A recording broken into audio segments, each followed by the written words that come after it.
নবী গো আমাদের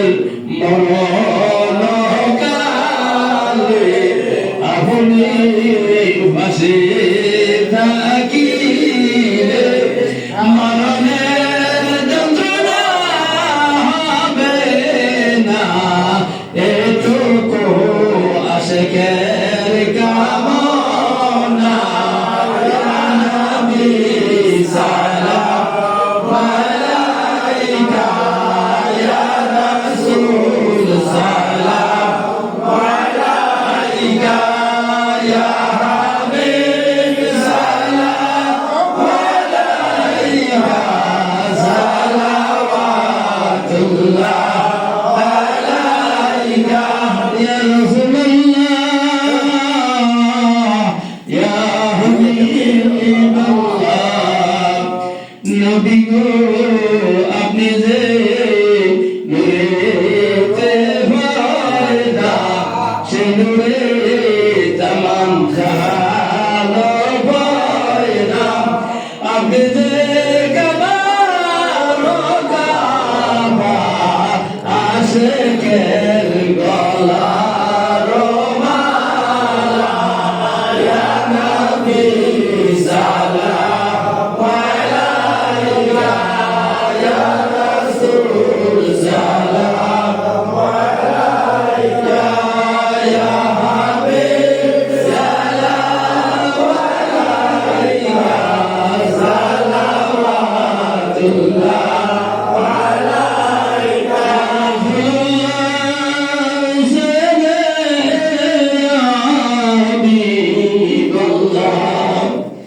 নবী গো আমরা কি মদিনা যাব না নিলে গো কেন জেনেন না আশিকের মনের বাসনা নিয়ে যাও সোনার মদিনা ইয়া নবী সালাম আলাইকা ইয়া রাসূল সালাম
কঠিন বিধানে রসুল আপনাকে বলবো না, রসুল আপনাকে কি বলবো? আল্লাহ রব্বুল আলামিন দরবারে আমার শুকর, যিনি আমাদেরকে এত বড় একটা নিয়ামতে হকদার করেছেন। হাজারো কাজের ব্যস্ততার মধ্যে দিয়ে আল্লাহ মহানবী ফকির আলিম সাবারুল হযরতের কদমে আজকে সিয়ারাম শরীফ ফাতিহা শরীফে আমাদেরকে উপস্থিত করেছেন। এজন্য আবারও শুকর আদায় করি আলহামদুলিল্লাহ। ছোট্ট 5 মিনিট আপনাদের কষ্ট দিব। আউলিয়া কেরামের শান, রাসূলুল্লাহর শান, আল্লাহর শান, সকল কিছু ইবাদত। বারোফুলি হযরত মুরিদ ছিলেন সোমনি মেজর আহমদ নজরুল মিয়া বলতো। আমি কিছুদিন বলতে গত শুক্রবার ঘটনাটা গেছি। আমি আমাদের একজন রায়হান ভাই সোমনি, এখানে অনেকে ছিলেন, ওনাকে দেখা করার জন্য, মাহফিলে একটু তবারক দেওয়ার জন্য আসতে পারেনি কাজের ব্যস্ততা। তো উনি দিতে যাই গাড়ি, আমি ড্রাইভার সহ সেতুবাঙ্গা যাচ্ছি, শ্যামবাগ যাব, লাইট নষ্ট, লাইট ঠিক করতে সময় লাগছে প্রায় আধা ঘন্টা। স্টার্ট দেওয়ার আগে আমাকে রায়ন ভাই ফোন দিছে, আমার মামু আপনাদের ভক্ত, আমার মামু আপনাদের ভক্ত অসুস্থ, কোন সময় চলে যায় ঠিক নেই, আপনারা একটু দেখতে চাচ্ছে, একটু যদি আসেন। এখন আমি বলি কালকেও যদি চলে যায় তাইলে তো চিন্তা করলাম আসামি ধর্ম আল্লাহর পড়ে গেলাম ফিরতি গাড়ি বাইক দিয়ে। উনি আমাকে দেখে কাঁদা শুরু করেছেন, কাঁদতে পারবেন বারো ভরি আমার। একথা শোনার সাথে সাথে চোখে দিয়ে পানি আসি গেল। তো বলি আমি আপনাদের ভক্ত করেছি কিভাবে জানেন? নজির মিয়া বারো ভরি মরিদ, নজির মিয়া কথা বলতেছিলাম আমরা একসাথে, কথা বলি না আমরা একটু যেতাম বাড়িতে, ঘাটে, বাজারে, বিভিন্ন জায়গায় কথা বলি না, একজনের সাথে দুইজন বিভিন্ন প্রয়োজনে কথা বলি না, বাড়ির সামনে কথা বলি। এমন সময় নজির মিয়া ভালো মানুষ, সুস্থ সবল ব্যক্তি, হঠাৎ করে বলে উঠতেছে যে আমার সময় বেশিক্ষণ নাই, আজরাইল আমাকে নিতে আসছে, আজরাইল আমাকে নেওয়ার জন্য আসছে। সে বলতেছে আমাকে একটু শোয়ার জন্য, এভাবে আমাকে নিবে না। দাঁড়ায় অবস্থা যদি রু নেয়, ঠাস করে পড়ে যাবো না, তাহলে ব্যথা পাইব না শরীরে? কথা বলেন। আজরাইল শরীরে কি দিচ্ছে? সম্মান দিচ্ছে। কারণ কি? খাঁটি হীরের মরিচ, খাঁটি হীরের। এজন্য একটা গজল আছে, খাঁটি হীরের মরিচ হইলে আর জমে তারে সালাম দেয়, জমে তারে সালাম দেয়, থাকতে কেউ চিনে না রে, চলে গেলে বুক বাসায়, খাঁটি হীরের মরিচ হইলে। এ কথা বলার সাথে সাথে উনাকে বিছনায় নিয়ে গেলেন, শোয়াইলেন। শোয়ানি ভরে একটু মুস্কান হাসি দিয়ে কলেমা বললেন, লা ইলাহা ইল্লাল্লাহু মুহাম্মাদুর রাসূলুল্লাহ সাল্লাল্লাহু আলাইহি ওয়াসাল্লাম। এবারে কলেমা পড়ে উনি দুনিয়া থেকে চলে গেলেন। এটা দেখে উনি অবাক অবাক হয়েছে। কারণ সুস্থ মানুষ, সে তো জানে না সে মারা যাবে, জানেন? তাহলে তাহলে সত্যি তাকে আনসার আসে নিতে, তার কথা সত্য। এই কথা উনি আরো আগে আসছে, প্রায় 10 বছর উনি অসুস্থ গল্প, এটা আমি আসতে পারিনি।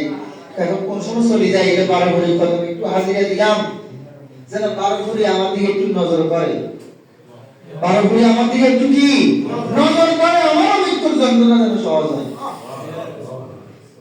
12 ভরি হযরতে মুরিদরা এভাবে আজাইল সালাম তাদেরকে দিত, ডাইরেক্টলি করেন তাদের ইবাদত বন্দেগী। 12 ভরি হযরতের এক একটা মুরিদ প্রথম সিরিয়ালে দেখুন তো আল্লাহ বলি, শুধু আল্লাহ বলি না, দেখেছেন তো অনেক কুতুব এবং অনেক কুতুবের আহকাম, কুতুবের আহকামের উপর আর কোনো লক্ষণ নাই, আর কোনো লক্ষণ নাই, এই যে একদম ফানা দিলে বা কাবিলে স্তর। যারা বললেন তারা জানেন এক সময় 22 মাঘে উরুসে দরবেশেরা তো 3-4 দিনে ফাতিহা করিয়ে দিত, ফাতিহা পর্যন্ত থাকতো, যাইতো না। এই কাছারে ছিল, এখানে বড় বড় ঘর ছিল, এখান থেকে ওই ঘর পর্যন্ত লম্বা, নইলে 1000 মানুষ থাকতো, ভাগে ভাগে ভাগে ভাগে কাছারে 200 মানুষ থাকতো। তা আমাদের নসিব খারাপ, জানি না কেন কিলোমিটার হয়ে গেছে। ভাঙ্গে যিনি গড় তিনি, ভাঙ্গে যিনি গড় তিনি, মাওলা লীলাখানা কেউ বুঝতে পারে না।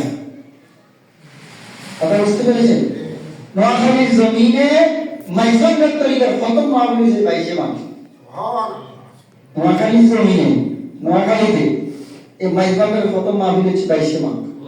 এটা হুজুর আজম 12 ভরিকে তার আশেক পক্ষ দেয় যে তুমি মুরিদ করবে, ওনার আশেক পক্ষ হবে, এদেরকে নিয়ে এই 22 মাঘ উরুস করো তুমি তোমার ভক্তদেরকে নিয়ে। তো এটা বলতে এটা আমার ভরি, বলতে এটা আমার মাহফিল, এটা হযরতের টাকা, এটা হযরতের উরুস। সকল বুজুর্গ কেরাম এই উরুসে কি দিতেন? হাজিরা দিতেন, আসতেন। তো যাই হোক, আমরা অনেকের অনেক ফরিয়াদ আছে, অনেকে খাটটা আগে দেখেন নাই, অনেকে যারা পুরান তারা জানে খাটেটা, এটা 12 ভরি হযরতের কিছু সময় খাটে ছিলেন, কিছু কয়েকটা বছর বা কয়েক মাস এরকম বা কয়েক বছর এরকম ছিলেন। উনি সবসময় মাটির উপরে থাকতেন, পাটি একটা বিছালে এই জায়গাটায়, ওনার যে জায়গা মাজার না, এই জায়গাটায় উনি সারিমিনাদি পর্দা থাকতো, কি থাকতো? পর্দা। পর্দায় হেল্প করি সাইরাস সাহস কারো ছিল, পর্দায় হেল্প করি ইয়ে কি আর এই সাইরাস সাহস কারো ছিল না। এটা কারো বুদ্ধি নাই এবং সাহস নাই, সবাই বসে দেখতো কোথায় কাঁসারি। ওনার মানে সনের গছ ছিল, এই জায়গাটা কি ছিল? সনের গছ। এখানে একটা আম গাছ ছিল এই কোনা দিয়ে। অনেক সময় রবিবার সাপ্তাহিক ফাতিহা হতো, ফাতিহার তবক আম গাছের উপর উঠে দিত বাড়ি সব, কোথায় একটু গাছে দেন, আরো অনেকে আসে টিঙে দিয়ে তারা একটু একটু তবক খেল। সিন্নি সিন্নি কি ছিল? বিরিয়ানি গোস্ত ছিল না, সিন্নি চাইলে নারকেলের সিন্নি, কথা বুঝতে পারছেন? সিন্নি। আবার ইয়ান খায় অনেকের রোগ ভালো হয়ে যেত, নিয়ত করে লিয়ে যেত, আর ছেলে সন্তান ইয়ান হয়ে যেত, এই নিয়ত করে। এক দরবেশ আমাকে বলছিল 12টা মাটি নিয়ত করে খেয়ে মানুষের রোগ ভালো হয়ে গেছে, অনেকের ছেলে মেয়ে হয়ে গেছে। মাটি মাটি আর বিশ্বাসে মুক্তি, বিশ্বাসে মিলার মুক্তি, বিশ্বাস যে করেছে সে কি করেছে সে পেয়ে গেছে। তো যাই হোক, আপনারা দেখতেছেন অনেকে টিম দেখেছেন, এখন ইনশাআল্লাহ আপনাদের সহযোগিতা কি হয়, সুন্দর লাগে না? ইনশাআল্লাহ আল্লাহ যদি হায়াতে বাঁচা রাখ, এটা আরো অনেক সুন্দর হবে। এটার ইতিহাস অনেক লম্বা, এটার ইতিহাস কি অনেক লম্বা। যদি দেখেন এখানে আমরা মানুষ কম, একসময় কম ছিল না, প্রচুর লোক ছিল। এই উরুসে বুজুর্গদের নাম বললে আপনারা ব্যাগে চিনবেন। এই যে খাটটা, এই খাটটা লেখা 80 বছর অনেক খাটি কেন এ ভাই এখন ধরে 1200 বছর লেখা বারবার জমিনে ডুববে, গামছা দিয়ে দেব। এবারে যেমন ডুববো কি গামছা দিয়ে দিয়েছিল, লেখা দেখতে হবে গামছা পরিয়ে লুঙ্গি উঠতো না, লুঙ্গি উঠতো না। লুঙ্গি হিসাব করে একটা সম্মানের জিনিস, লুঙ্গি একটা কি সম্মানের জিনিস। মেয়ের সামনে সম্মান দেখানো যাবে না, কোন রকম 70 টাকা দিই 3 দিন 1 সপ্তাহ, অনেক সময় 1 মাসও মেয়ে এখানে দেখতো। ল্যাংটা ইয়ে থাকতে 1 মাসও বালিয়ালা দরবেশ জুতা খুলি কখনো আসে কল্যাণনগর মনোমুন্সি বা ভান্ডারি পরিবার উনি মোনাজাত দিতে 1.5 ঘন্টাও থাকতো না এত সুন্দর মোনাজাত ছিল উনি বাবা ভান্ডারি পরিবার মাঝবাটার উনি মোনাজাত দিতেন সবই বাবা ওনাকে মোনাজাত দিয়েছেন খুব সুন্দর মোনাজাত আকাশ বাতাস ওনার মোনাজাতে কাইত 1.5 ঘন্টার নিচে মোনাজাত দিয়ে থাকতো না আমরা তো 1.5 ঘন্টা বইটা নিয়ে হারি নাই থাকতাম মোনাজাত দিতে তাহলে তাদের কত ধৈর্য ছিল ওই সময় মানুষের কত ধৈর্য ছিল এই কাছারিতে আমিও কত ফকিরদের মেয়েরা চাইছি ছোট সংসার বেলা বিস্কুট এই বাড়িতে আমাদের বসা মিয়া দোতারা টুনটুন করতো একটা নিজরে তো কিছু দিত না বইতে এরা এই কাম হয়েছি নিয়ে শুধু বইতে বারবুলির মুরিত্ব তো বারবুলির কথা বিশ্বাস করে না ফিরে কথা মানে না ফিরে বসে কখনো মাত্র অভাব হবে না আর কোনো মাত্র অভাব হবে না চিন্তা করি যে অবস্থা তার বাধ্য গায় আল্লাহ মিলাইব